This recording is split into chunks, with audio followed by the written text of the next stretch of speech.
reference nga tungkol dun sa ano. I would like to discuss in depth itong rules ng committee nila. But here are the clear things. Number one, the committee attempted to make an investigation into whether or not malfeasance, nonfeasance, or misfeasance has happened or has been committed. They cannot do this, as correctly pointed out by the vice president, because these are criminal cases and can only be addressed by the courts. Further than that, Representative Marcoleta pointed out that if they want to investigate whether or not such acts have been committed, in order for them to make a review of the law, then they must define the parameters of that investigation, the way it is done in criminal proceedings. In other words, kung ini-insist ng Kongreso na mag-iimbestiga sila ng what are clearly criminal acts, then they must also be limited by the manner in which criminal acts are investigated and tried.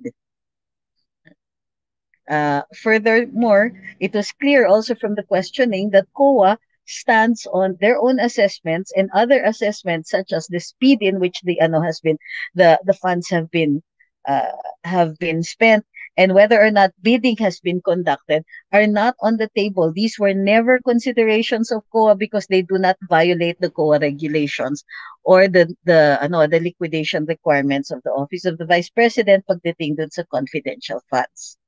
Now, the Vice President reiterated her stand, and it is very clear that she's no longer participating. She's not answering these questions. She did not she did not take an oath. And no one can compel anybody to take an oath. So let the trolls, I noticed that that's what the trolls are trying to do. They're trying to make it look like na hindi siya nag-oath and therefore that's something wrong. No, of course not. No person can be compelled to take an oath.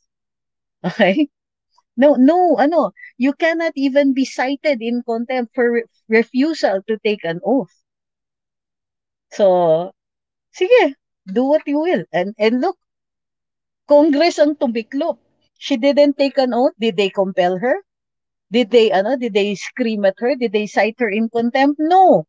So if these trolls try to make it look like she did something wrong to Congress, that she was rude to Congress, of course not. Congress could have cited her in contempt if she was rude. She was not. They could have compelled her under pain of contempt. They did not. She is not in contempt. So how can anybody criticize her for that? Her message is clear. She's going to push back, but she will not also allow herself to be subjected to the shaming, to the accusations, to the baseless accusations, and so on, that the House is trying to do to her in aid of their political activities, in aid of politicking. Because of the simple fact that the Vice President is the most popular official in the country right now.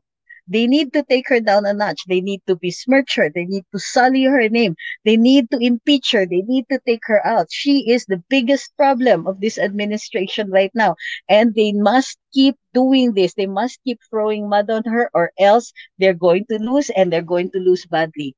The problem with Congress is that they haven't seen the results of their actions. Because of their actions, the Vice President is not only rising to the challenge, but is showing herself to be the leader that we are waiting for. The leader not of the opposition, but the leader of the people who are sick and tired of these politicians, these rabid politicians, interested only in politicking, uninterested in the public interest, uninterested in our health, in our welfare, in food prices, water prices, electricity, transportation, the lack of jobs, the lack of healthcare, the squalor in which some of our people live.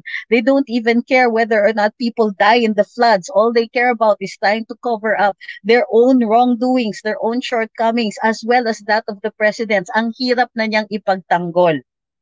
And yet they're still trying to do all these things. This is what they're doing now. Instead of doing what they had sworn themselves to do and to hold up the public interest, they're up here holding up the interests of only one family who just so happen to hold the reins of power.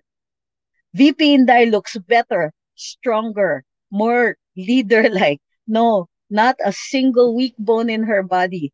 She may be under attack, but she's looking better and stronger than ever. Take that, Congress. all of this is biting you back in the ass. So, we'll go live again later this evening, and we'll see you then. Maraming salamat sa lahat ng nagpadala. Maraming salamat sa inyong pag-participate dito. We'll see you again later this evening.